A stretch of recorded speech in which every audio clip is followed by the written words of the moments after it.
জামাতের দলীয় সূত্র বলছে, এক মঞ্চে আন্দোলন করতে তারাও আগ্রহী। বিএনপির মিত্রদের প্রস্তাবকে ইতিবাচক হিসেবে দেখছেন জামাতের শীর্ষ নেতারা। আবার জামাতকে যুক্ত করতে আগ্রহী বিএনপিও। গত রোববার 12 দলীয় জোটের শীর্ষ নেতাদের সঙ্গে বৈঠকের মাধ্যমে ধারাবাহিক বৈঠক শুরু করে বিএনপি। সেখানে মিত্র দলগুলো আন্দোলনে জামাতকে পাশে চেয়েছে। জোট নেতারা বলছেন, আন্দোলন সফল করতে হলে বিরোধী সব দলকে এক মঞ্চে আসতে হবে। এ নিয়ে বিএনপি নেতাদের সাথে খোলামেলা কথা বলেছেন জোটের নেতারা।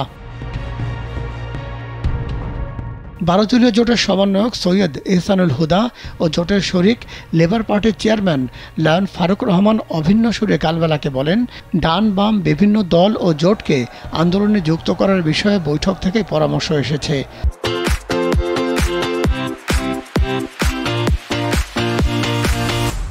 আশা করা যাচ্ছে শিগগিরই যুগপৎ আন্দোলনের নতুন রূপরেখা আসবে।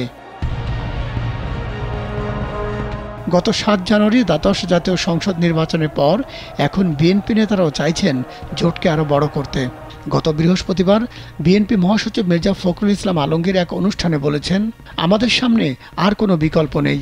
দলমত নির্বিশেষে ভেদাভেদ ভুলে একত্র হয়ে এই সরকারকে সরাতে হবে। আমাদের নিজেদেরই সেটা করতে হবে, কেউ করে দিয়ে যাবে না। জামাত সূত্র বলছে, দেশের চলমান সংকটের কথা মাথায় রেখে দলের নীতি নির্ধারকদের বৈঠকে বারবার ঐক্যবদ্ধ আন্দোলন গড়ে তোলার কথা বলেছেন দলটির আমির ডাক্তার শফিকুর রহমান।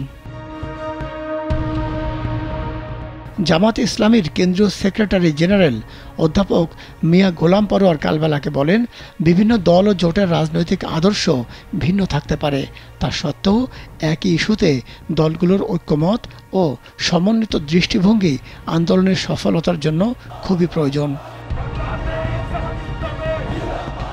মাহমুদ সোহেল, কালবেলা।